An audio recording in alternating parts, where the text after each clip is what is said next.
महायुतीचे सरकार स्थापन झाल्यानंतर रायगड जिल्ह्याचे पालकमंत्रीपद अद्याप जाहीर झालेले नाही. मात्र विधान परिषद निवडणुकीनंतर आता रायगड जिल्ह्यात मोठा राजकीय बदल झाल्याचे पाहायला मिळते. गोगावलेंनी पालकमंत्रीपदाबाबत मोठं वक्तव्य केले. आपण पाहूयात नेमकं ते काय म्हणाले. तो पाऊस सर्वदूर पडतोय आणि आज सकाळपासून चांगला पाऊस पडतोय. कदाचित आमच्या या पुलाच्या उद्घाटनाला त्यांनी सरीच्या सरी बरसतायत आणि हा पूल आज शनिवारच्या दिवशी आम्ही सुरू केलेला आहे आणि तो सुरू होत असताना जी ट्रॅफिकची समस्या होती ती आज आमदार आपल्या माध्यमातून पूर्ण झालेली आहे.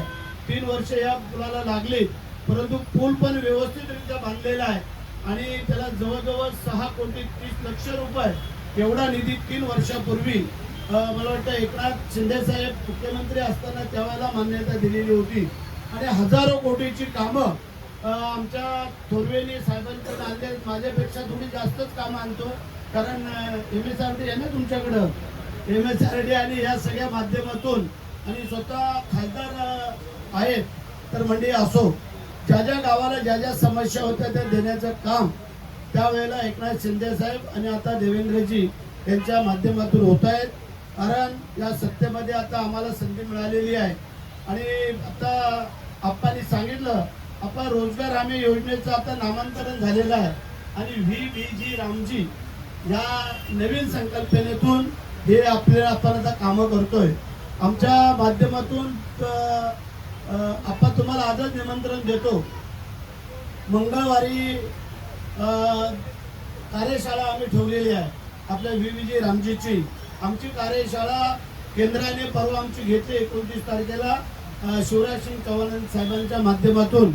आणि ती नेमकी योजना काय आहे, किती कामं त्यात वाढवली. पूर्वी 266 कामं होती, आता 318 कामं दिलेली आहेत आणि त्याचा शाश्वत विकास ग्रामीण भागाचा. आमदार महोदय, तुम्ही तर आवर्जून त्या दिवशी कुठेही जाता न चुकता तिथे यायचं, नाही तर निधी मिळणार नाही. VBG रामजीचा जे हजर असतील त्यांनाच पहिला निधी दिला जाईल सांगून ठेवतो.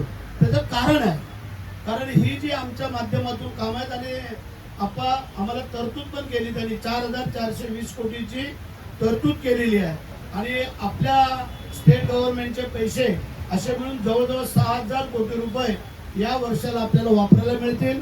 त्यातले 3,000 कोटी पगार आणि ह्याला जातील आणि 3-3.5 कोटी रुपये आपल्याला हा विकासामध्ये नेमकं काय, तुम्हाला ते पत्रक दिलं तर जवळजवळ 20 मिनिटं तुम्हाला ते पत्रक वाचायला लागल. कारण 318 कामं वाचत असताना नेमकी ग्रामीण पायाभूत सुविधांसाठी काय आपला त्याच्यामध्ये उपयोग आहे.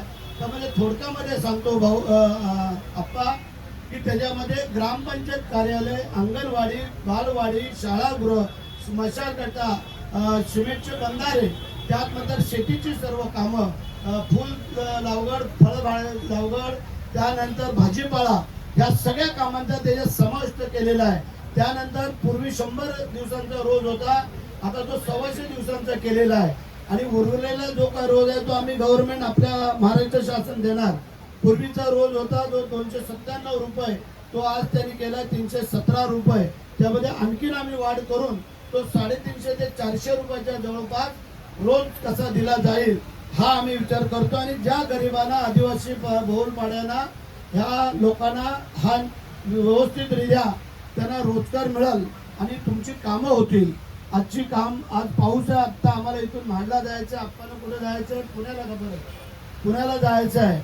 मगाशी आम्ही सांगितलं की आमच्या आमदार इथं जवळ आहेत, त्यांचे कपडे भिजले तर ते घरी जाऊन परत बदली करून आणतील.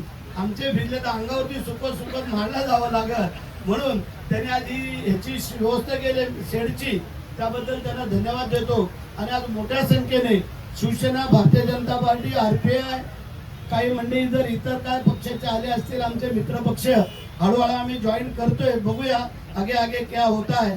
काळजी करायचं कारण नाही आहे. हे बघा, सबुरी का फल मिठा होत आहे, त्यामुळे काळजी करायचं नाही आहे.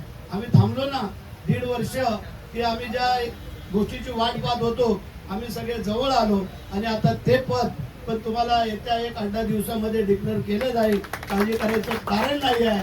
कारण मी मगाही सांगितलं, साईबाबांचे मन आहे की सबुरी का फल मिठा होता है. तसं आपल्या आमदारांना सांगितलं, सबुरीने चालायचं, घाई करायची नाही. जर आणखीन पुढची टर्म आपल्याला आणायची असेल तर आमच्या सल्ल्याप्रमाणे दोघांच्या चालायचं आहे तेही सांगून ठेवतो. तर आम्ही सल्ला देतो, योग्य देऊ, चुकीचा देणार नाही आहे. काम करत राहा, तुझ्या पाठीमागे आम्ही ठाम उभे आहोत. एकनाथ शिंदे साहेबांच्या सहित आम्ही सगळे आणि भारतीय जनता पार्टी, RPI, आमचे NCP आणि इतरही जे काय आमची मित्रमंडळी आहे, कारण आम्ही काम करणार आहे त्याचा मोबदला मागू.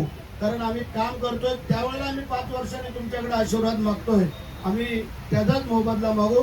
मी पुन्हा एकदा महेंद्र तुम्हाला सगळ्यांना, कार्यकर्त्यांना, जे ठेकेदार आहेत, जे अधिकारी आहेत, त्यांना पण धन्यवाद देतो. आणि जो पाऊस चांगला पडतोय त्या पावसाला पण आभार मानतो. कारण शेतकरी आमचा ढिगपूल झालेला आहे, त्यांचाही पूर्ण मिटून गेलेली आहे. जय हिंद, जय महाराष्ट्र, वंदे मातरम.